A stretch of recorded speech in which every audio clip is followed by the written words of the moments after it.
À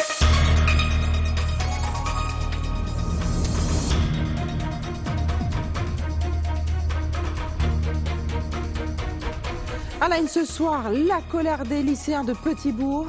Lassés de respirer à plein poumon le sulfate d'hydrogène des sargasses, ils ont décidé de se mobiliser pour dénoncer le laxisme des autorités qui font peu de cas de leur santé alors que la Carudgette aurait eu un meilleur traitement. Et le conseil régional poursuit ses visites de terrain pour évaluer les besoins des communes afin de se débarrasser des algues brunes. Harry Chalus s'est rendu à Saint-François, la ville la plus touchée de la Guadeloupe, compte rendu dans ce journal avec Anne-Elisabeth et Moïse Dexter. Et une véritable fronde s'organise contre les magistrats. Après l'indignation des avocats face à ce qu'ils considèrent comme une obstruction à la défense, ils ont décidé de bloquer toutes les institutions judiciaires. Une sentence qui sera mise à exécution dès demain. Et puis l'ex-star des experts Gary Dourdan est en Guadeloupe. L'acteur américain invité d'honneur de la 9e édition du marché international du film participait aujourd'hui à une rencontre spéciale avec le public. Bonsoir et bienvenue sur ATV Guadeloupe. Depuis des semaines, il respire à plein poumon l'odeur des sargasses sans dire mot. Mais la grande opération menée la semaine dernière par les autorités pour se débarrasser des algues brunes et sauver l'organisation de la Carudgette vient de les faire sortir de leur silence. Les élèves du lycée des droits de l'homme de Petit-Bourg ont décidé ce matin de se mobiliser pour qu'un meilleur traitement leur soit accordé. Reportage Anne-Elisabeth Artsen, Moïse Dexter. Après les mots, place aux actes. C'est en ce sens que les élèves du lycée des droits de l'homme se sont mobilisés ce matin devant l'établissement. On a décidé de manifester. Pourquoi ? Parce qu'on n'est pas là pour dire d'arrêter les cours. C'est pas l'objectif parce que c'est pas la solution. On est là pour dire, pour dénoncer qu'il y a des mauvaises conditions de travail maintenant. C'est pas que l'odeur, d'accord, qui gêne. C'est aussi ça pose des problèmes à beaucoup d'élèves. Il y a beaucoup de symptômes et pratiquement tout le monde ressent au moins un des symptômes. Donc ça touche vraiment tout le monde. C'est une calamité. Lundi, les représentants de l'établissement ont fait une réunion importante à la suite de laquelle il n'y a eu aucune solution envisagée. Aujourd'hui, on nous demande de choisir entre l'école ou la santé et ça, c'est pas normal. Pour certains, une seule solution, la délocalisation de l'ensemble de la communauté scolaire. On en a marre. Ça fait plusieurs jours que ça dure, on en est malade. Tout le monde va à l'infirmerie, c'est rempli à craquer, tout le monde fait des malaises. Les professeurs sont malades, on en a marre. On est tous mobilisés contre ça. On est malade, on n'en peut plus, on demande la délocalisation pour les épreuves du bac, pour les oraux des premières et pour l'épreuve des terminales. Je pense qu'on peut se délocaliser. Il faut que le recteur nous entende, il faut que la voix porte. En pleine période d'examen et avec cette gêne sanitaire qui perdure, les lycéens ont donc ainsi voulu faire entendre eux aussi leur voix contre ces sargasses qui les agacent. Et puis c'est jeudi qu'aura lieu la commission permanente du Conseil régional. Elle permettra aux élus de délibérer sur de multiples points relatifs à l'engagement régional pour le nettoyage et la recherche de solutions pour lutter contre les sargasses. En attendant, le président de région poursuit ses visites de terrain comme à Saint-François, la commune la plus impactée de la Guadeloupe. Anne-Elisabeth Artsen et Moïse Dexter l'ont suivi. La ville de Saint-François obtient un soutien de poids dans sa lutte contre l'invasion des algues sargasses avec la visite sur site du président de région. C'est près de 1,5 million que nous avons dépensé avec tous les travaux réalisés. Aujourd'hui, nous avons commencé à accompagner aussi, à nettoyer des plages. Aujourd'hui, nous sommes venus sur l'invitation du maire qui est très content parce que nous avons vu les gens recommencent à venir sur la plage se baigner. Bientôt, je crois qu'il y a une grande manifestation pour nos plages ici. Donc, comme Saint-François, il y aura Petit-Bourg, Goyave. Nous aurons aussi la pointe des châteaux. J'ai vu le gosier. Bon, là, nous sommes là pour accompagner toutes les communes dans la mesure de nos possibilités. Ici, c'est plus facile parce que l'appareil a la possibilité d'évoluer sur la plage et même d'entrer dans l'eau. Donc, ça va vite. Vous voyez, vous le voyez. Donc, pour nous, c'est cela. Pour le maire, un tel combat ne peut être mené qu'ensemble pour plus de résultats. Manifestement, les premiers résultats arrivent au-delà des missions Pulsar qui ont été commanditées. Il y a véritablement effet d'action. Et ce matin, on est ravis. C'est le rôle de la région que de nous accompagner. Elle le fait ce matin. Mieux vaut tard que jamais, j'ai toujours été l'apôtre du rassemblement plutôt que des cortèges politiciens. C'est pas l'affaire d'un cortège contre notre cortège. C'est l'affaire des Guadeloupéens. Et donc nous les maires, on s'est mis ensemble. 7 jours seront donc nécessaires à cette machine spéciale ramassage pour enlever toutes les algues sargasses sur le littoral saint-franciscain. Sargasses, eau, santé publique, croyez-vous en la parole des politiques dans ces dossiers? ATV Guadeloupe vous a posé la question, on écoute vos réponses. Non, parce que ça fait un moment que ces problèmes-là durent et visiblement il n'y a pas vraiment une volonté franche de faire avancer les choses et que les choses se résolvent. Donc bon, de toute façon je ne crois pas à la parole des politiciens. Oui, je dis vos paroles là. À part tout le temps. Je ne sais pas comprendre, je ne sais pas comprendre. Oui. Non, on ne peut pas ni confiance à eux. Mais c'est même pas ni confiance à eux. On ne peut pas ni confiance à eux. On ne peut pas ni confiance à eux. C'est même ça. On ne peut pas ni confiance même madame, pour politiciens. Yo tous ces mêmes monde. Je n'ai pas confiance à quiconque. Je confiance à l'Éternel Tout-Puissant. Parce que l'Éternel, pour Jean, c'est bon nous. Parce que si ces mes étés fait vraiment habiter pour le peuple, là, il a déjà fait. Il n'a pas signé qu'un bouche à eux. Moi, je n'ai pas confiance à les hommes. Je n'y crois pas.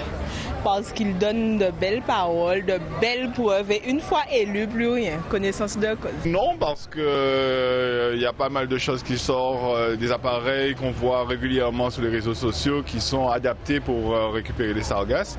Et on n'a jamais encore vu un appareil été commandé ou nos politiques qui essaient de communiquer ces entreprises pour justement acquérir ces appareils pour retirer les sargasses et éviter les fermetures d'écoles. En général non, parce qu'ils ne tiennent jamais leurs paroles et puis en plus je sais pas, mais ça dépend, c'est pas tous les politiciens. Il y en a qui ont la conviction de ce qu'ils font, puis il y en a d'autres, voilà. Mais je pense que ceux qui sont dans le pays, qui fréquentent les gens, qui voient comment les gens vivent, sont plus à même à défendre les gens. Et puis la nouvelle est tombée hier en début de soirée. L'eau distribuée par l'usine de Vernou à la ville de Bemao est impropre à la consommation. Selon l'agence régionale de santé qui a donné l'alerte, elle déconseille formellement de l'utiliser même pour se brosser les dents. Au total, ce ne sont pas moins de 15 quartiers qui sont concernés. Des milliers de foyers surpris par cette annonce. Reportage Karen Diama, Patrick Curie. Dans la ville de Bemao, l'eau est impropre à la consommation depuis hier. Une nouvelle tombée comme un coup près pour les habitants. Je ne comprends rien dans ça. Et pourtant, on dit toujours l'eau de la Guadeloupe est toujours bonne et tout ça. Et brusquement, on entend que c'est pas bon. Est-ce que c'est toujours bon ou toujours pas bon? Et justement, quand on voit c'est vraiment trop, il y a trop, on est obligé de dire ça. Si des analyses doivent être réalisées aujourd'hui sur la potabilité de l'eau, les restrictions de l'ARS sont claires. Pas d'usage domestique de l'eau du robinet. Bon, on croyait que c'était déjà potable et brusquement on nous apprend que c'est plus potable. Alors il ne faut pas utiliser même pour brosser les dents. Alors là, ça... Une réorganisation qui alourdit le budget de ces familles. Ça bouscule un peu le budget puisqu'il faut qu'on aille acheter de l'eau pour pouvoir faire tout le nécessaire. Le repas, on achète de l'eau en bouteille et pour la douche, on prend l'eau du robinet. Eh bien, comme j'achetais de l'eau déjà à boire, alors là, on serait obligé d'acheter plus d'eau pour tout faire en fait. Sont concernées par cette interdiction toutes les sections de la ville. Les résultats des analyses seront connus dès demain. En attendant, l'eau reste impropre à la consommation. Et puis comment s'assurer que ce que nous mangeons est sain?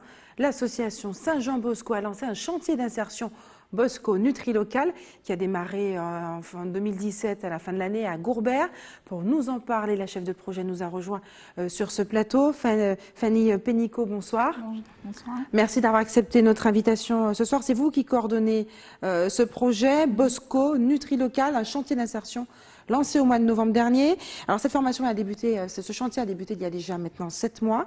Il reste encore 1 an et quelques mois d'emploi. Est-ce que ces débuts sont prometteurs? Très. Avec les salariés que l'on a recrutés, donc les 15 salariés, nous avons fait un énorme chantier puisque c'était des parcelles en friche. Donc là maintenant, on a des parcelles exploitables, on a des récoltes que l'on effectue régulièrement chaque semaine. On a des clients, donc je peux vous dire que oui. Quels sont les objectifs de ce chantier? Vous le dites, vous avez réhabilité des terres agricoles. Expliquez-nous un petit peu le fonctionnement. Alors, avant Saint-Jean-Bosco, sur le site, il y avait déjà des terres agricoles. Ça se faisait déjà. Il y avait déjà un marché. Donc, on a voulu le remettre au goût du jour. Donc, les 15 salariés sont arrivés, ont tout défriché, ont mis en place des parcelles, donc ont semé et par la suite, ils récoltent pour pouvoir vendre leurs produits. Donc d'accord, réhabiliter les terres agricoles, favoriser aussi l'animation socio-économique autour des produits agricoles à fort potentiel nutritionnel. Oui. Qu'est-ce que c'est exactement qu'un produit agricole à fort potentiel nutritionnel? Donc nos produits sont déjà à fort potentiel nutritionnel, donc comme les racines, l'igname, etc. Donc en fait, c'est pour pouvoir expliquer à la population qu'au lieu d'aller exporter des produits ailleurs ou acheter dans le supermarché, nous avons déjà ce qu'il nous faut, en fait, pour pouvoir avoir une bonne santé et pouvoir ne pas avoir des problèmes d'obésité par rapport aux enfants, par exemple. Donc c'est pour ça qu'on veut promouvoir nos produits locaux et permettre à la population de redécouvrir ce qui existait déjà auparavant, ce que nos ancêtres, en fait, faisaient déjà et qui ils se portaient très bien. Parmi justement ces petites recettes de nos ancêtres qu'on veut remettre au goût du jour, vous avez mis l'accent sur les alicaments, c'est-à-dire les aliments fonctionnels, ceux qui servent finalement non pas seulement à nous nourrir, mais à nous guérir. Est-ce que vous pouvez nous expliquer cette démarche? Alors, les personnes ne savent pas, en fait, qu'il existe, par exemple, on va prendre le gingembre ou le curcuma, qui est bon pour la santé. On peut le faire en tisane et ça permet aussi, donc ça permet au niveau de l'hypertension, ça permet de nourrir le corps. Donc, le but avec ces salariés en insertion, c'est pas simplement de découvrir le métier d'agriculteur, de récolter, etc. C'est aussi d'informer la population des bienfaits de ce qu'on a comme produit. Donc, au niveau des alicaments, on va mettre en place un séminaire pour pouvoir donner l'information à la population pour qu'ils puissent acheter, pour pouvoir se guérir eux-mêmes, en fait, sans forcément prendre des médicaments. Nos produits sont des médicaments. Certains de nos produits sont des médicaments pour nourrir le corps, tout simplement. Quelle sera la suite pour ces 15 salariés? Est-ce qu'ils sont en train de créer de nouveaux métiers? Alors, ces 15 salariés, donc, ils veulent soit être exploitants agricoles, donc, mais d'une autre manière, c'est-à-dire que sans pesticides, puisque j'ai oublié de vous dire que notre spécificité, c'est vraiment de ne pas mettre de pesticides dans nos produits. Donc, on est dans le label bio. On est en cours du label bio. Donc, faire des exploitations, mais aussi, ils font aussi de la vente de produits. Mais il y a d'autres qui ne sont pas intéressés forcément dans leur projet professionnel vers ce métier. Donc, une conseillère d'insertion les aide à travers leur projet pour les insérer durablement dans la société. Vous parlez de ces produits qui arrivent sur le marché, où est-ce qu'on peut les retrouver si moi j'ai envie, par exemple, juste d'acheter les produits?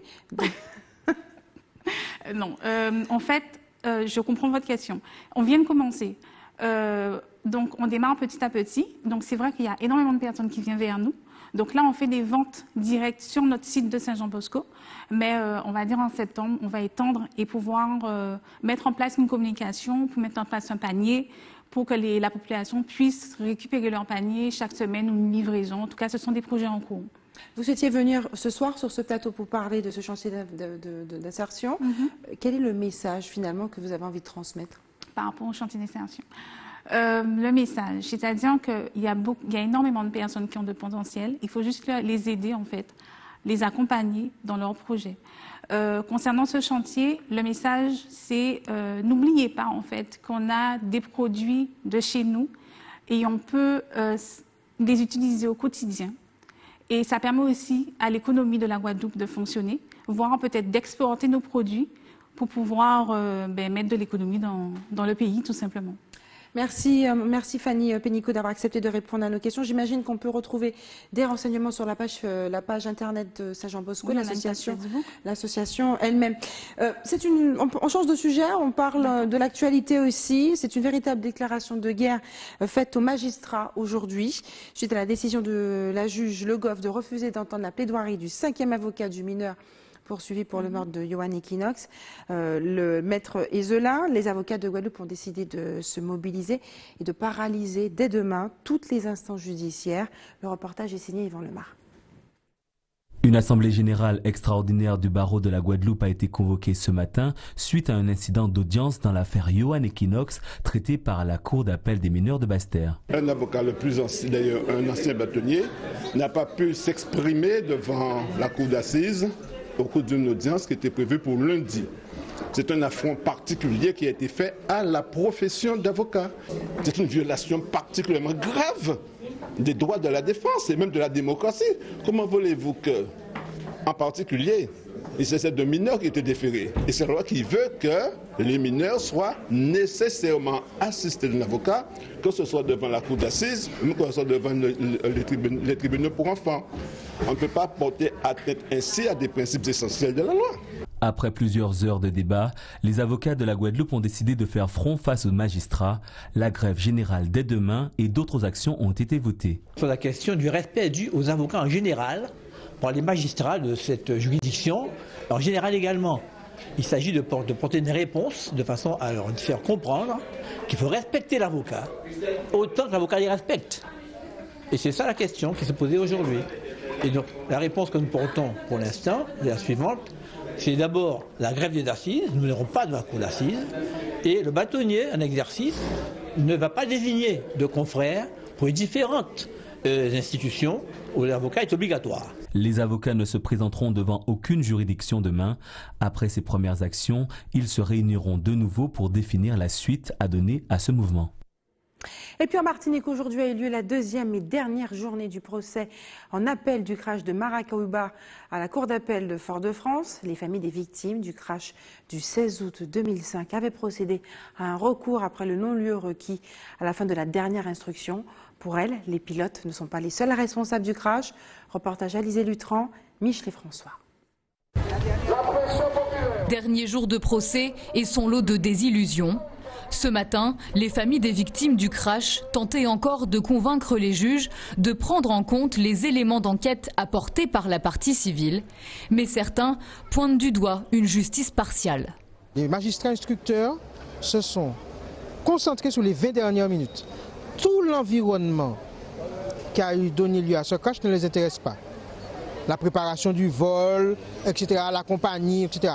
Alors, que la compagnie et ses locaux à Medellín, près des entrepôts de Pablo Escobar, ça ne choque personne. Il y a un certain nombre d'éléments qui démontrent qu'il y a une volonté délibérée de faire en sorte que la vérité n'éclate pas. Pourquoi? Parce qu'un certain nombre de services de l'État risquent d'être impactés. Et on saura que la France aujourd'hui privilégie ce que moi j'appelle la famille économique par rapport à la famille humaine. Pour les avocats de la partie civile, les longues heures d'audience n'auront pas permis de convaincre pleinement les juges, malgré l'audition de plusieurs experts en aéronautique et la mise en cause dans le dossier du gérant de la compagnie aérienne West Caribbean. D'une société à Miami qui s'appelle Newark, qui était gérée par un dénommé M. Cimetier, qui était en réalité le propriétaire des fêtes de la West, qui avait pris dans sa main la compagnie aérienne et qui avait dirigé toutes les opérations en violation des réglementations américaines et européennes. Ça, c'est un côté de l'enquête que nous voulons pousser. Mais les juges ont décidé de ne pas prendre en compte cette plainte. Pour les avocats de la partie civile, l'espoir s'amenuise. Les juges d'instruction ont tout refusé jusqu'à présent. Toutes les demandes d'actes, plusieurs, ont été tous refusés. La chambre d'instruction pourrait dire bon, le refus de demande d'acte a été correct, a été conforme à la loi. Et en plus, je considère que l'ordonnance de non-lieu, nous considérons que l'ordonnance de non-lieu est conforme à la loi. Ça, c'est une possibilité. Et ça mettrait fin définitive au dossier, sauf sous réserve de pourvoi en cassation. Au terme de ces 2 jours d'audience, les familles des victimes du crash de Maracaibo attendent désormais de connaître la date des délibérés, vers une réouverture de l'instruction ou la fermeture du dossier, 13 ans après le drame. Justice et vérité. Et restez sur ATV Guadeloupe. Dans quelques minutes, rencontre avec l'acteur américain Gary Dourdan, invité du Festival du cinéma et du Marché international. Et puis rencontre ensuite avec Morgane Charbot, la sublime mannequin choisie par le concours Élite Modèle en Guyane. Mais avant, les assistants de service social des établissements scolaires du territoire Cap Excellence ont mis en œuvre aujourd'hui des ateliers animés par des parents d'élèves au collège de Front-de-Mer de Pointe-à-Pitre, un événement pédagogique suivi par Yvon Lemar. Parents Cap, un événement organisé par le service social de l'Académie Guadeloupe pour permettre des échanges entre parents dans un cadre ludique. L'objectif, c'est de mettre en valeur ce que savent faire les parents parce que bien souvent, et surtout nous au service social, nous recevons les parents en difficulté, en demande, en situation de demande. Aujourd'hui, on les met en valeur, les parents vont montrer ce qu'ils savent faire et en plus, ils vont l'enseigner presque, entre guillemets, à d'autres parents. Les différents ateliers proposés étaient organisés autour de 4 thèmes, le mieux-être, le jardinage, la nutrition et les loisirs créatifs. C'est une super prestation en fait. De cette manière, tous les parents peuvent se rencontrer, peuvent participer à différents ateliers. Mais c'est génial en fait, ça c'est bien puisqu'ils nous apprennent ce qu'ils savent faire en fait. Pour eux, c'est pas si difficile que ça d'apprendre parce que pour moi, mon atelier c'est faire des paniers au crochet. Donc j'ai mis en place quelque chose d'assez ludique. Donc de là, ils peuvent apprendre à faire du crochet sans se prendre la tête. J'ai choisi ce matin l'activité Napron. Je découvre, j'apprends et je me débrouille pas mal. Maintenant, comme plus personne ne fait faire des travaux manuels, donc quand je vois des gens qui font des travaux manuels, ça me fait plaisir. Parce que maintenant, tout c'est la télé, c'est l'ordinateur. Donc quand il y a des jeunes qui veulent faire, ça fait du bien. Il y a des mamans qui ont un petit peu peur de prendre soin d'elles ou qui n'ont pas forcément le temps. Donc ici, elles ont les conseils. Alors déjà, elles ont le temps de prendre soin d'elles. Et ensuite, il y a les conseils qu'elles peuvent adapter à la maison en fonction de la composition familiale et puis de l'organisation familiale. Je pense que c'est un échange assez riche parce qu'on a beaucoup d'ateliers, on apprend à faire pas mal de choses et puis c'est un petit temps pour les parents, pour les mamans. Durant cette matinée Parents Cap, une centaine de parents a participé à cet événement. Et puis je vous l'avais annoncé dès les titres, l'acteur américain Gary Dourdan, ex-star de la série Les Experts, est en Guadeloupe dans le cadre de la 8e édition du marché international du film et de la télévision caribéen. Il a participé à une rencontre spéciale avec le public aujourd'hui à la médiathèque du Lamentin. Karen Diama et Patrick Curie étaient au premier rang. C'est en petit comité et devant un public essentiellement féminin que l'acteur Gary Dourdan est revenu sur les motivations qui l'ont poussé à accepter l'invitation du FEMI. I just arrived. Désolé, I was a bit late because I was supporting my film in New York. Je viens juste d'arriver. Je suis désolée d'ailleurs d'être arrivée un petit peu en retard parce que je faisais la promotion de mon film à New York également. But I'm very pleased to see that it's happening. It's a good time for cinema. It's a good time for cinema of all the African diaspora, African American, African cinema, and the diaspora around the islands, around the French Caribbean, and around the Caribbean in general. It's a good time for film because we have great devices like phones and the internet to connect us, and we get to see a lot more than we ever have. So it's a good time. Donc c'est vraiment un très bon moment. J'aime beaucoup ce festival et c'est un très bon moment pour nous, pour le cinéma afro-caribéen, pour le cinéma africain, pour toute la diaspora africaine en général, parce qu'on a maintenant des outils extraordinaires comme les téléphones portables, l'Internet, etc., qui peuvent justement nous permettre de faire connaître nos contenus et nos messages. Donc c'est vraiment une période formidable. Invité d'honneur de cette nouvelle édition, il s'agissait pour les organisateurs de proposer au public une diversité d'expériences cinématographiques. C'était 2 objectifs. Le premier objectif, c'était de faire la population le rencontrer parce que je sais qu'il avait beaucoup de fans quand il était expert, mais aussi pour les professionnels du cinéma à le rencontrer pour connaître un peu son expérience, pour connaître son parcours, parce que quand on est un jeune réalisateur ou un jeune comédien, c'est important de savoir ce qui s'est passé avant nous et comment s'y prendre. Et voilà, surtout qu'on sait que ces métiers-là, c'est vrai quand on arrive au bout, c'est bien, mais au départ, il y a beaucoup d'embûches, il y a beaucoup d'obstacles. Ce soir, l'acteur présentera en avant-première le film All She Wrote, dans lequel il incarne le rôle principal. Elle a 15 ans, elle mesure 1,82 m et elle est guyanaise. Morgane Chabot s'est qualifiée lors des épreuves anti-Guyane pour la finale du célèbre concours de mannequins Elite Model International. Jonathan Lariot est allé à sa rencontre.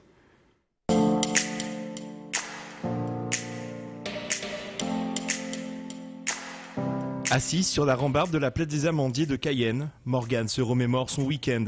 Un week-end de folie où elle est devenue la représentante guyanaise du concours Elite Model Look. Un concours de beauté qui a révélé certaines des plus grandes stars du mannequinat.